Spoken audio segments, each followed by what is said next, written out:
Sejarah selalu menampilkan fakta unik yang menarik, bahkan terbalut oleh misteri, yang didapati dari peninggalan sejarah, seperti candi, prasasti, arca, relief, artefak, cerita sejarah, kisah sejarah, dan bangunan bersejarah lainnya, yang tentunya erat kaitannya dengan spiritualitas.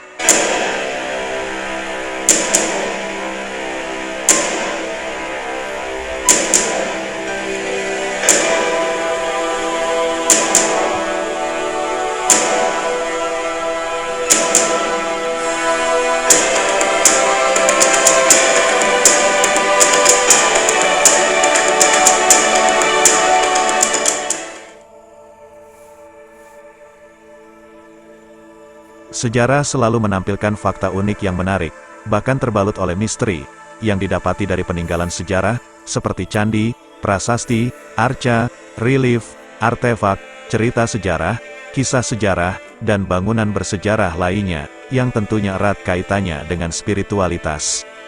Di bumi leluhur ini, bumi Nusantara, begitu syarat akan sejarah. Candi Mendut merupakan salah satu peninggalan monumental para leluhur kita yang tampak nyata oleh mata. Tentunya, bangunan candi ini memiliki fungsi dan kegunaan tersendiri pada masa itu, hingga sampai saat ini. Prasasti Karangtengah mencantumkan angka 824, menerangkan bahwa pada abad itu candi ini telah didirikan. Relief yang terdapat pada dinding candi, menggambarkan kisah cerita kehidupan di masa silam. Arca yang ada pada candi, menggambarkan hubungan antara manusia dengan Sang Pencipta, agar manusia selalu menjalankan dharma atau kebaikan dalam mencapai kesempurnaan hidup. Reruntuhan candi yang bertebaran di sekitar candi, mungkin pada masa itu, entah pernah berdiri, dan runtuh yang disebabkan oleh bencana alam, perubahan alam, bahkan karena peperangan, atau memang pada masa itu belum selesai dalam pembuatannya.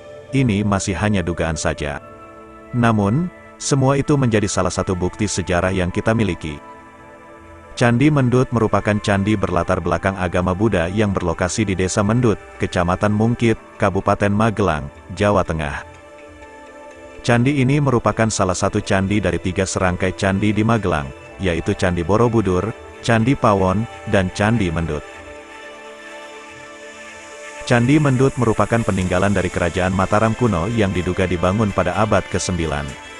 Seorang ahli arkeolog asal Belanda, J.G. de Kasparis, menduga jika Candi Mendut dibangun oleh raja pertama dari Wangsa Shailendra pada 824 Masehi, dibuktikan dengan prasasti Karangtengah.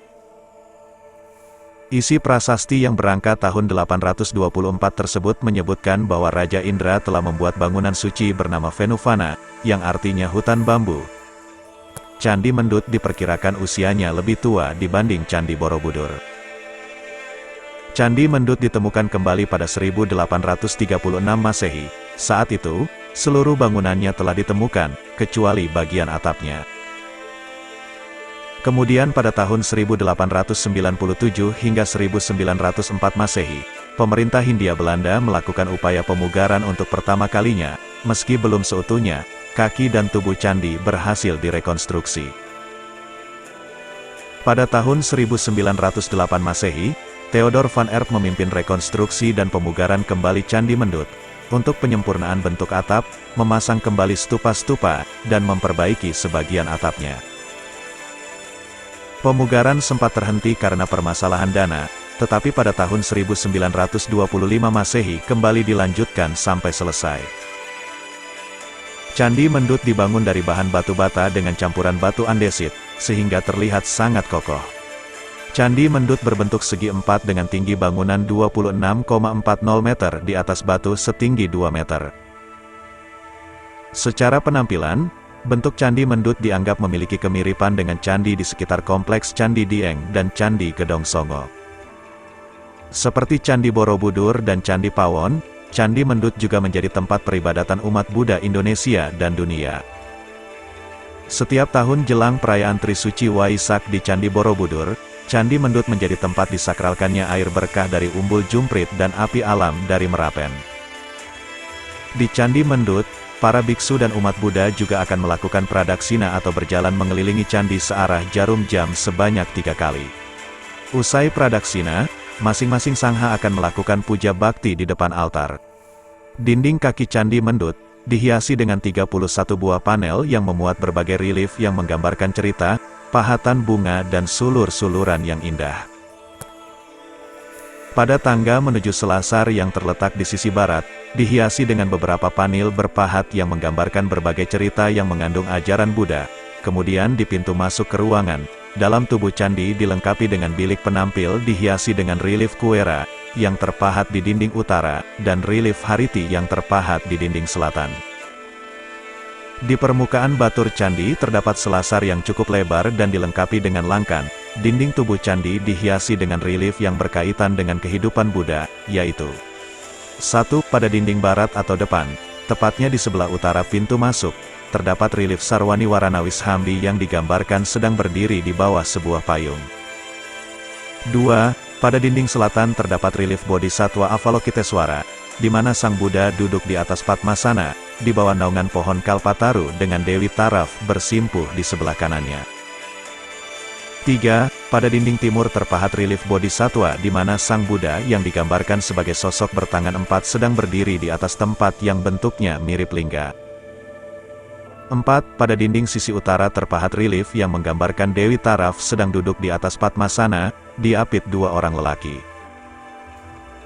Tepat di dalam bilik Candi Mendut, terdapat 3 buah arca Buddha, yaitu, tepat menghadap pintu terdapat Buddha Cakyamuni yang duduk bersila, yaitu Buddha sedang berkhotbah.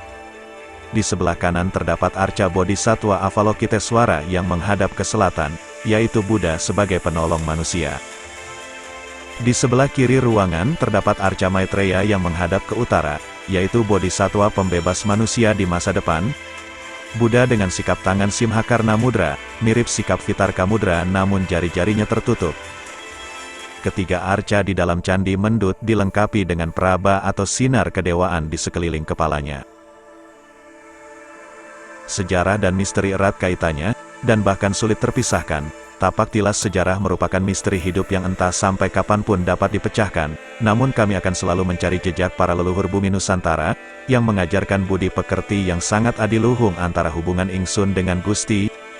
Salam sejarah, salam misteri, Rahayu, Rahayu, Rahayu.